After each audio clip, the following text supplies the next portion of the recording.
안녕하십니까. 4월 24일 날 찾아뵙는 위대한 지적질 서호석입니다. 반갑습니다.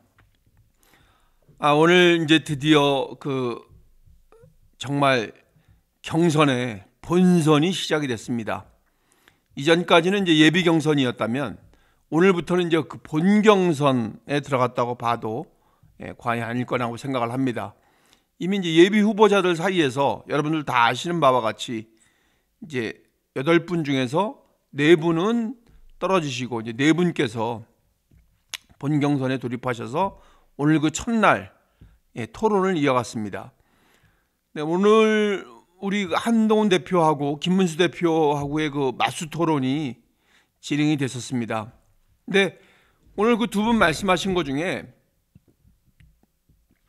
여러 가지 의미 있는 내용이 많이 있었습니다만 어쨌든 그 토론 말미에 결론이 내려진 건 뭐냐면 그때 그 시간에 12월 3일 날 그 시간에 국민을 위해서 어떤 행동을 했냐는 것이죠. 그리고 그 이후에도 마찬가지고요. 과연 우리 대한민국의 국민들을 위해서 무슨 행동을 했느냐, 나는 어떤 위치에 있었느냐, 그게 이제 오늘 토론의 결론이라고 저는 생각을 합니다. 물론 뭐 다른 후보들하고는 또 다른 내용의 얘기가 주어지겠지만 오늘 그 김문수 후보하고의 토론은 결론이 그게 결론이었지 않나 이렇게 생각을 합니다. 오늘 우리가 지금 이 시간에 얘기하고 또 우리가 계속 지지해온 사람은 단순하게 뭐 정치인이 아니죠.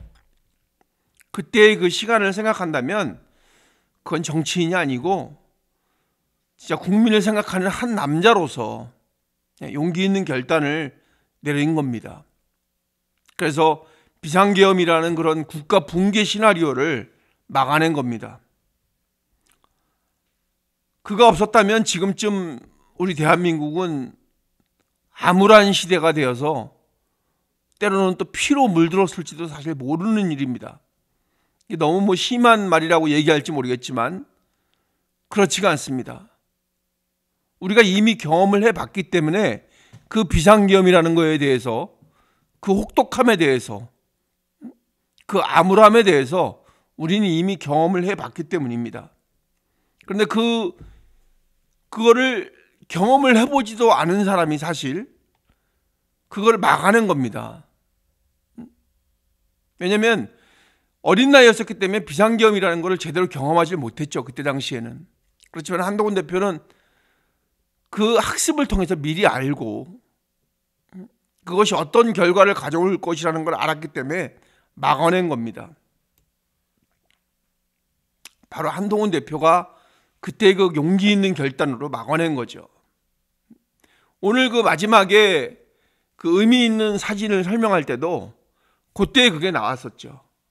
그때 그 자막이 오늘 마지막에 의미 있는 사진으로 나왔었습니다. 국민과 함께 막아내겠다. 그러니까 불법 부당한 비상계엄에 대해서 국민과 함께 막아내겠다고 정치인들 중에서, 아니 어쩌면 우리나라에서 제일 처음으로 가장 단시간 내에 그거를 얘기를 해서 국민들을 어느 정도나마 안심을 시킬 수 있었던 게 한동훈 대표가 아니었었나 생각을 합니다. 비상계엄을 하면 어떻게 됩니까, 여러분? 아시다시피 군이 통치를 하게 됩니다. 군인들이 나라를 통치를 해서 국회는 중단이 되고 또 언론은 입을 닫습니다.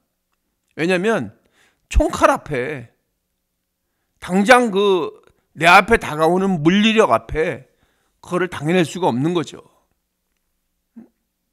그래서 그거를 반대해서 만약에 시위를 하잖아요. 그러면 또 군이 나서서 그거를 막아내는 겁니다. 우리가 이미 봤잖아요. 그러면 군인들의 그 총칼 앞에 시민이 맞서는 상황이 되는 겁니다. 이런 일이 아니었을 것 같지만 실행이 계획대로 됐다면 이런 일이 일어난 겁니다. 우리 앞에서. 우린 이미 봐왔지 않습니까? 어떻게 된다는 걸. 당연히 그렇게 됐을 것입니다. 진짜로 그런 일이 일어날 거라는 것을 우리는 뻔히 알고 있습니다. 그리고 또 보도를 통해서도 나왔었죠. 우리도 사실 무시하고 그 말에 대해서 신빙성이 없다고 얘기를 했었잖아요. 윤석열 대통령이 비상계엄을 논의했다는 그런 정황을 얘기를 했었잖아요. 야당에서. 그렇지만 근거 없는 말이라고 우리는 얘기를 했었죠. 언론을 통해서 흘러나온 얘기가 아니다. 그건 또 그때 그 김용현 장관도 아니라고 또 얘기를 했었습니다. 그런데 얼토당토하게 진짜 전혀 우리 이거 생각지도 못하게 갑자기 12월 3일 날 밤에 그런 일이 있었던 겁니다. 그렇게 됐으면 만약에 그때 한동훈 대표가 그렇게 발빠르게 하지 않았다면, 왜냐하면 그때 당시에 한동훈 대표가 아니었었으면 안 된다는 이유가 뭐냐면 이재명은 숲에 숨어 있었잖아요. 어느 정도 정리가 된 다음에 나왔잖아요. 그죠? 그 사람이 그 지도자라고 할 그 제목이 안 되는 사람입니다. 그래서 한동훈 대표가 아니면 막지를 못했다니까요.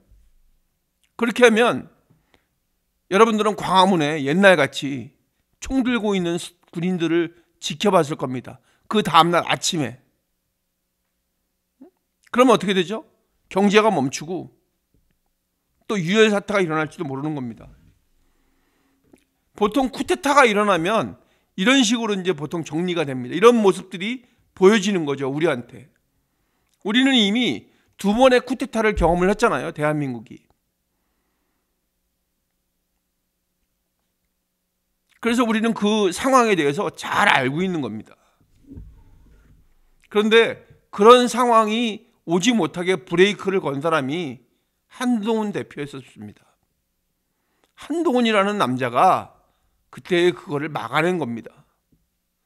다행히 그때 당대표라는 지위에 있었기 때문에 효과적으로 막아낼 수가 있었던 거죠. 내부 회의에서, 국민회의 내부 회의에서 분명하게 말을 한 겁니다.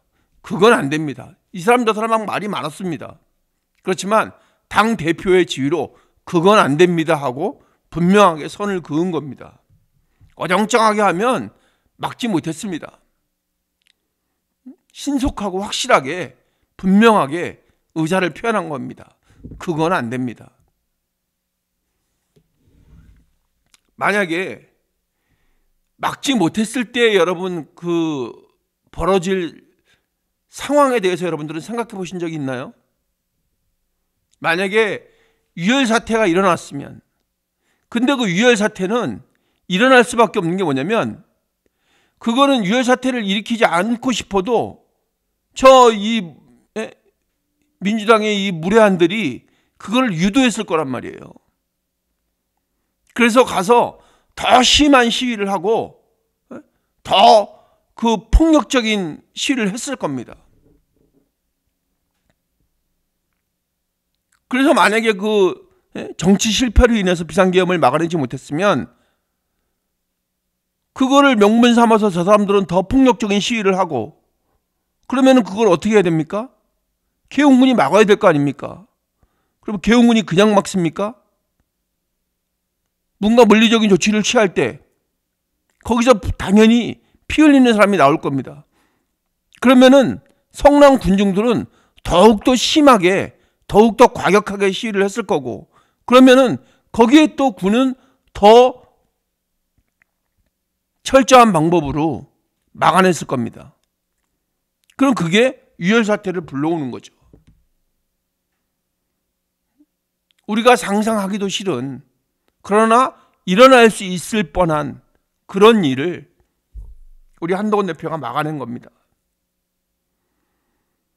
그리고 두 번째는 뭐냐면, 지금 우리가 IMF도 겪으면서 또 코로나도 겪으면서 그래도 그나마 탄탄하게 지켜온 우리나라의 경제가 그날 모든 것이 싹 무너지는 순간이 됐을 겁니다.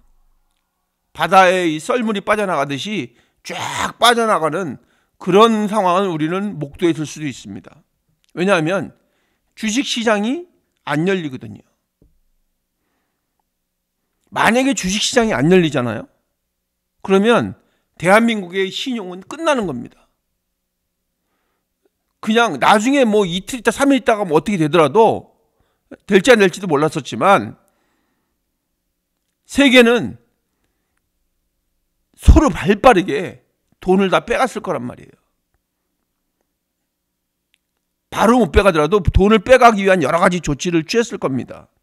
그러면은 경제는 붕괴되는 겁니다. 오늘 한동훈 대표가 이거를 얘기를 했습니다. 가정이 아니라 실제로 일어났을 수 있었던 일이었기 때문에 막아낸 거라고 당당하게 얘기를 한 겁니다. 이 부분에 대해서 국민들이 많이 호응을 하실 거라고 생각을 합니다. 왜냐하면 한동훈 대표가 얘기했죠. 보수는 책임져야 하는 집단이어야 된다는 겁니다. 그게 보수의 가치입니다. 책임을 져야 되는 거죠. 한동훈 대표는 국민에게 책임지기 위해서 그때의 그런 결단을 내리고 결연한 행동을 한 것이라고 당당하게 얘기를 했습니다. 그때 한동훈 대표가 갖고 계셨던 마음은 보수의 양심입니다. 가슴에 손을 얹고 오래 생각한 것도 아니에요. 과연 국민을 위하는 것이 무엇이었을까 해서 신속한 결단을 내려서 그렇게 했던 겁니다. 그게 왜 배신입니까? 길 가는 사람을 1000명을 붙잡고 온 국민을 붙잡고 물어봐도 그건 배신이 아닙니다. 윤석열 대통령은 끝까지 내가 대통령이다. 권력에 집착을 한 겁니다. 그러면 윤석열 대통령만 그랬냐? 그거 아니죠. 와이프도 같이 그런 권력을 누리고 권력에 집착을 한 겁니다. 두 분께서 다 갑자기 생긴 권력에 대해서 그거를 최대한도로 만끽을 하면서 잘못된 방향으로 이끌어갔던 겁니다. 요즘에 속속들이 밝혀지고 있잖아요. 무슨 뭐 다이아 목걸이가 어떠느니, 무슨 뭐 건진법사에 뭐 관봉권이 뭐 돈이 있었느니 어쩌니, 물론 뭐 철저하게 조사를 해봐야 되겠습니다만 어쨌든 우리 국민들이 생각할 때 권력을 뭔가 사유화했다라는 그런 거는 느껴지고 있잖아요. 그러면 그거에 대해서 가만히 있어야 됩니까? 그때 당시에 여러분들 기억 분명히 날 겁니다. 윤석열 대통령의 그 비상계엄 전에 윤석열 대통령의 지지율이 17%까지 떨어졌었어요. 계속 신기록을 이어갔었던 그런 시기였었단 말이에요. 거기다가 민주당은 무도한 무리들이 의회 폭력을 막 일삼죠. 대통령의 그런 영은 제대로 서지도 않을 때입니다. 그때가. 그때 또 명태균 문제까지 터졌죠. 그때 뭔가를 바로잡지 않으면 보수 진보를 떠나서 나라 단체가 폭망할 수가 있었던 시기였습니다. 그랬을 때 브레이크를 걸어야 되는 거죠. 국민을 생각해서. 대통령을 생각하면 가만히 있었겠죠. 대통령과 그 여사님을 생각했다면 가만히 있었겠죠. 자기 편안함을 위해서라면 가만히 있었겠죠. 침묵하고. 그러면은 국민들은 어떻게 되는 겁니까? 그래서 당당하게 얘기했던 겁니다. 대통령한테도. 그건 안 됩니다. 이렇게 하시면 안 됩니다. 우리 우스갯소리로 그런 얘기 많이 하잖아요. 여기서 이러시면 안 됩니다. 그게 왜 배신입니까? 잘못된 길을 가고 있는데 거기 길 아니라고 얘기해 주는 게 배신입니까? 한동훈 대표는 그때 당시에 그래서 더 이상의 혼란은 안 된다고 판단을 내렸을 겁니다. 그때의 그 정국이 정말 혼란한 상황이었었잖아요.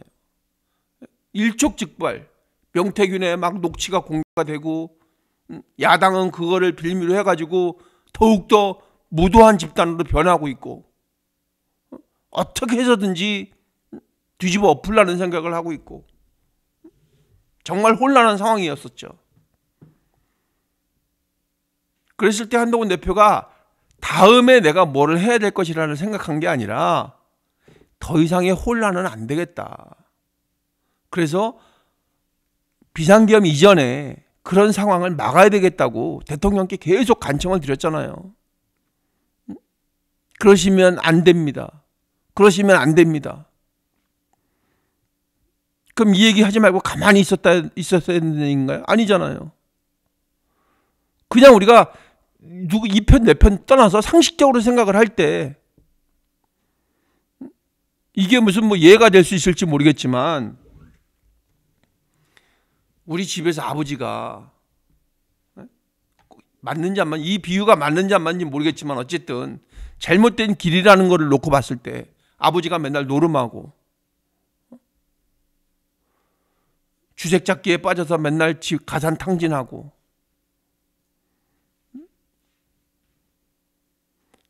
완전히 집안을 풍비박산을 내려고 그럴 때 아들이 가만히 있어야 되겠습니까? 큰아들이? 밑에 동생들 줄줄이 있는데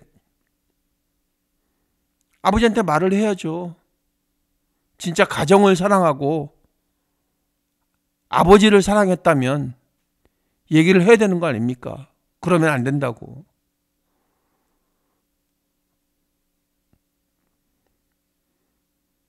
그러면 그 아들이 그 가정을 배신한 배신자입니까? 아니잖아요. 거기에 대입을 해서 얘기를 하자면 윤석열 대통령은 자기 권력을 지키려고 한 거고 우리 한동훈 대표는 나라를 지키려고 했던 겁니다. 국민을 지키려고 했던 겁니다. 그게 오늘 토론의 결말입니다. 근데 지금 심지어 지금 이 극우 유튜버들 있잖아요. 이 디지털 빨치산들, 제가 어저께도 말씀드렸죠. 디지털 빨치산들은 비상계엄이 정당했다고, 발동했어야 된다고, 다시 한번 했어야 된다고 아직도 미련을 못 버리고 있습니다. 이거는 보수하고는 전혀 하나도 일도 맞지 않는 이런 반헌법적인 망상에 불과합니다. 이 극우 유튜버들 진짜 싹 다 없애버려야지 이들의 그 선동질을 더 이상 두고 볼 수가 없는 겁니다. 그래서 한동훈 대표가 오늘 물어본 겁니다.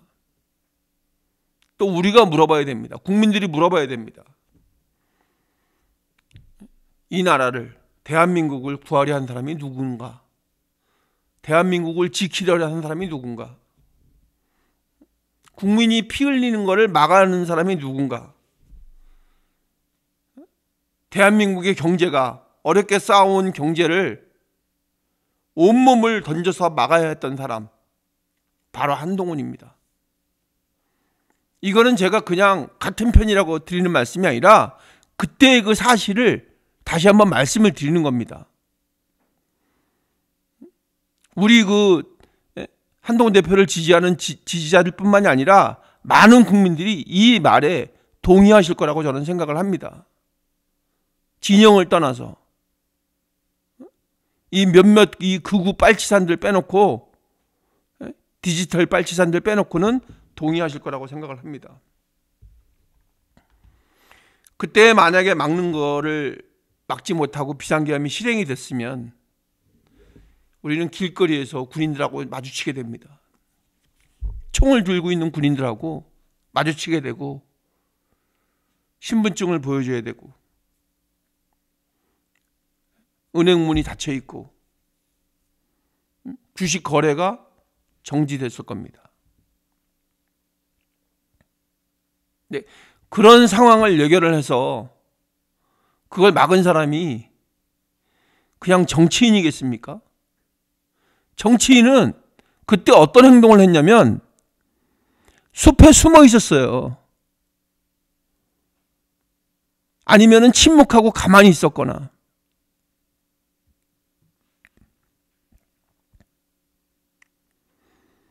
그때 그거를 당당하게 막아냈던 사람은 지도자입니다.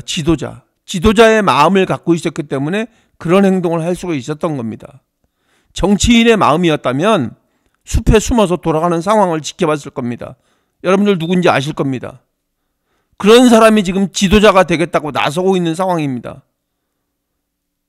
당연히 그것도 우리가 막아내야 합니다. 누가? 한동훈이 막아내야 되는 겁니다. 이번 기회를 통해서 이제는 진짜 보수가 무엇인지를 국민 앞에 당당히 이제 보여줄 때가 됐다고 생각을 합니다. 보수가 아니라고 생각했던 사람들에게도, 그러니까 진보적인 생각을 갖고 있었던 사람에게도 우리 보수의 가치는 이런 것이다. 보수의 가치를, 진짜 보수의 가치를 이번 기회를 통해서 보여줘야 되는 거죠. 그러기 위해서는 우리 모두가 하나가 되어야 되는 겁니다. 분열이 아니라 책임을 지고, 독선적인 것이 아니라 상식적인 선에서 우리 모두가 알고 있는 상식 있잖아요. 일반 상식. 상식을 벗어나지 않는 그런 방식이 있잖아요. 그래서 어떤 자기의 그 정치적인 목적이 아닌 그런 국민을 선택한 사람,